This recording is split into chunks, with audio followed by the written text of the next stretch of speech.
You ever notice that one person who stays weirdly calm when everything is falling apart? The fire alarm is screaming. People are running in random directions. Someone's yelling, "What do we do?" And there they are, standing still, looking around, maybe even tying their shoe.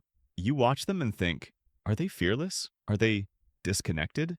Or are they secretly panicking on the inside and just really good at hiding it? Maybe you are that person, the one who doesn't freak out when everyone else does. The one who gets quiet, focused, almost annoyingly calm when chaos hits. And here's the strange part. It's not accidental. There's a very specific psychology behind people who remain calm when everyone else panics. And once you see it, you'll start recognizing it everywhere, in yourself, in your friends, in that coworker who somehow becomes the most useful person during a crisis. So let's talk about them. Because not all calm people are calm for the same reason. First, there's the observer. This is the person who, in a crisis, doesn't jump in right away. They pause. They look around. They scan faces, exits, details.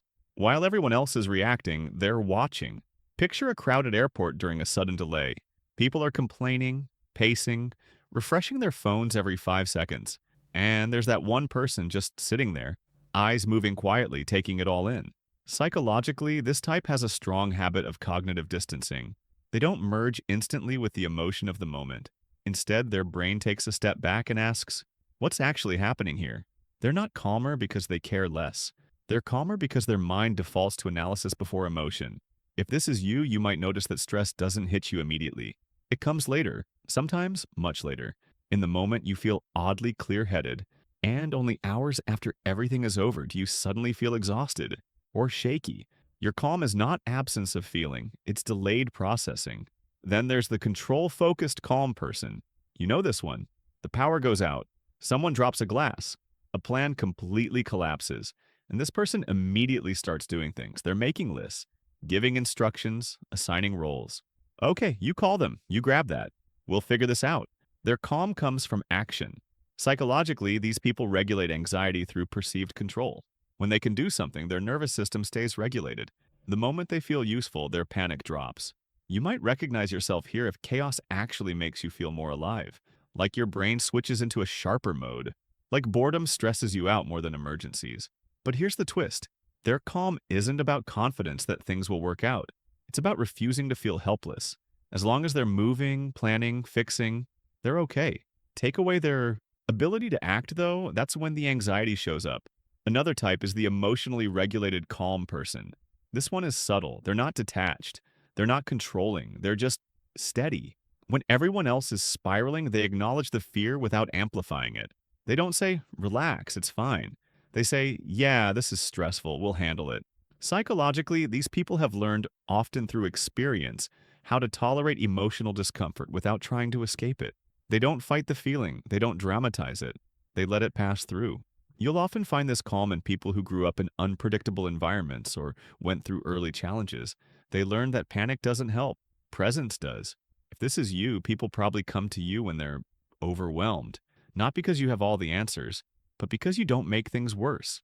You're the emotional thermostat in the room. Then there's the mentally rehearsed calm person. This one surprises people. They seem unshakable when something goes wrong. But what you don't see is that they've already imagined this moment 100 times. In their head, they've run the scenario, the failure, the worst case outcome, the recovery.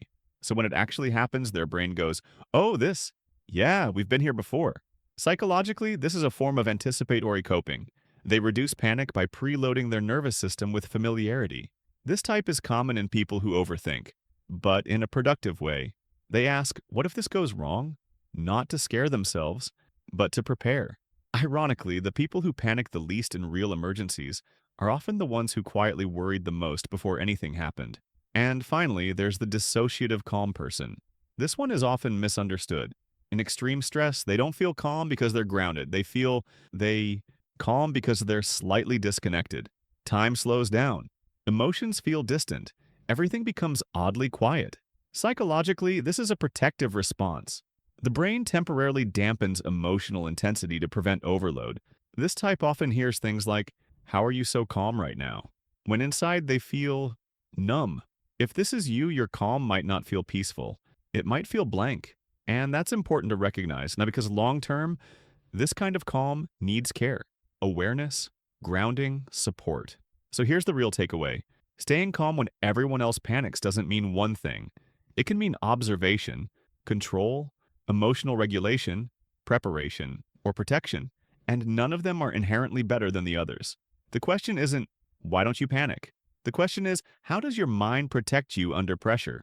So now I'm curious, when chaos hits, do you pause and observe? Take control? Stay emotionally steady? Feel prepared? Or feel strangely detached? Maybe it's you. Maybe it's someone you know.